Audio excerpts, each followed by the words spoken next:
ఇది ఒక ట్రైలర్ చూస్తే కనుక ట్రైలర్ చాలా బాగుంది. కంగ్రాచులేషన్స్. ఒక నక్సలైట్ నాయకుడి కథలాగా కనిపిస్తోంది. తెలుగులో ఒక నక్సలైట్ నాయకుడు చిన్న పిస్టల్ నుంచి రాకెట్ లాంచర్ వరకు తయారు చేశాడు. మీకు తెలుసా? అంటే మీరు దీన్ని లేదా డాక్యుమెంటరీ నేను చూసానండి, బట్ డెఫినెట్గా ఇది కాదు.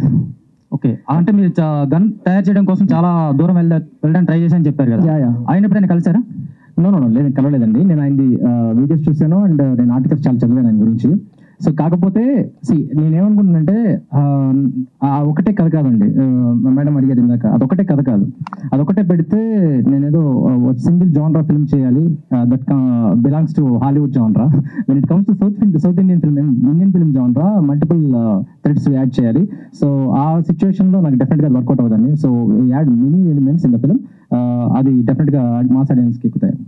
సుధీర్ గారు, ఇలాంటి సినిమా ఇండియన్ హిస్టరీలోనే లేదని ఒక మాట అన్నారు మీరు. చాలా పెద్ద బ్యాక్ డ్రాప్, ఇలాంటి బ్యాక్ డ్రాప్ తో ఇప్పుడు దాకా ఇండియాలో నాకు తెలిసినంత వరకు ఇండియాలో ఏ సినిమా ఇలాంటి బ్యాక్ డ్రాప్ లో రాలేదు. మెయిన్ ప్రొటాగనిస్ట్ వచ్చి ఒక ఆర్మ్స్ మ్యానుఫ్యాక్చరర్, అతనే సొంతంగా స్క్రాచ్ నుంచి తయారు చేస్తాడు. ఇలాంటి కథను పాన్ ఇండియన్ ఆడియన్స్ చూపిస్తే బెటర్ గా ఉంటుంది కదా, ఆ వైపు ఎప్పుడైనా ఆలోచించారా? మేబీ ఆఫ్టర్ చూద్దామండి. అంటే పాన్ ఇండియాలో రిలీజ్ చేయాలంటే ఫస్ట్ నుంచి చాలా ప్లాన్ చేయాలి, స్టార్టింగ్ పాయింట్ నుంచే. Maybe after the result of the film we can still take it to Bollywood. Okay, all the best.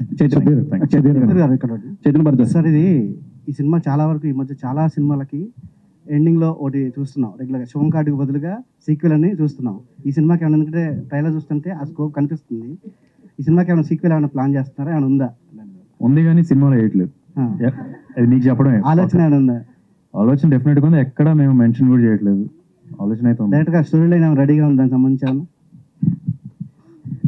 అదే సార్ చెప్పినట్టు రెడీగా ఉంది కానీ నేను చెప్పట్లేదు. ఎందుకంటే మీమ్స్ నేను కూడా చూస్తానండి బాగా సోషల్ మీడియా. సో అందరికీ అమ్మ ఇంకో కిమ్స్ రెడీ అయింది అంటారు. సో నేను దాంతో పడాలనుకోవట్లేదు. సో సినిమా ఆడియన్స్ ఎక్స్పెక్ట్ చేస్తారండి ఈ సీక్వెల్ కావాలని. సో అప్పుడు ఇచ్చేస్తా. Sudheer, Chaitanya Bharadwaj. Hi sir. Hello. Trailer లో ఇది బాగుంది, బ్యాక్ డ్రాప్ బాగుంది, కానీ బీజిఎం కి అంటే 80s బ్యాక్ డ్రాప్ ఉంది కదా. సో దానికోసం మీరు ఏదైనా స్పెషల్ కేర్ అని తీసుకుంటున్నారా? అంటే బ్యాక్ డ్రాప్ లేదంటే నార్మల్ బీజిఎం యాక్చువల్లీ నేను జనరల్గా ఎలా ఆలోచిస్తానంటే, ఒక కామన్ మ్యాన్ గా, ఒక సపోజ్ ఒక న్యూ ఏజ్ పర్స్పెక్టివ్ తో ఉన్న ఒక యూత్ అవ్వచ్చు, లేకపోతే 40s కింద లోపల ఉన్న వాళ్ళు అవ్వచ్చు. ఇలా జనరల్గా ఎలా ఉంటుందంటే, చూస్తున్నప్పుడు మనం ఆ నాస్టాలజిక్ వైబ్కి వెళ్ళడానికి వాళ్ళకంటూ ఆ కైండ్ ఆఫ్ మూవీస్ ముందు చూసి ఉండరు. సో ఇక్కడ ఛాలెంజింగ్ టాస్క్ మ్యూజిక్ కంపోజర్గా నేను ఎలా ఆలోచిస్తానంటే, ఒక మూవీని 80s లో చూపించినంత మాత్రాన దాన్ని 80s పర్స్పెక్టివ్తో కన్సీవ్ చేసుకోవడానికి ఆడియన్స్ పర్స్పెక్టివ్తో, మోస్ట్ ఆఫ్ ద ఆడియన్స్ పర్స్పెక్టివ్తో ఇలాగే ఉండాలి అనేవి స్పెసిఫిక్గా ఉండదు. సో దాన్ని ఆ 80s kind of tonality, retro kind of tonality కొన్ని ఇన్కాపరేట్ చేస్తూ, అట్ ది సేమ్ టైం ఇప్పుడున్న యూత్ కానీ కనెక్ట్ అవ్వాలి అంటే ఆ మల్టిపుల్ పర్సనాలిటీ, ఆ రెండు బ్లెండ్ చేస్తేనే ఒక కొత్త ఎక్స్పీరియన్స్ క్రియేట్ అవుతుంది. అంటే ఇప్పుడు న్యూ ఏజ్ కంపోజర్స్ కూడా అలాగే చాలా వరకు ట్రై చేస్తున్న అటెంప్ట్స్ అండి. ఇన్ఫాక్ట్ చాలా వరకు ఇప్పుడు అనిరుద్ధ్ చూస్తున్నా కూడా అందరూ చూస్తున్నది ఆ నాస్టాలజిక్ వైబ్ని కొత్త రకంగా చూపిస్తున్నారు. అంటే అప్పుడున్న ఆడియన్స్ ఇప్పుడు ఆ పర్స్పెక్టివ్తో ఎలా ఉంటారని తెలియదు కాబట్టి ఇప్పుడు యూత్కి ఆ పర్స్పెక్టివ్తో ఎన్విరాన్మెంట్ క్రియేట్ చేయడానికి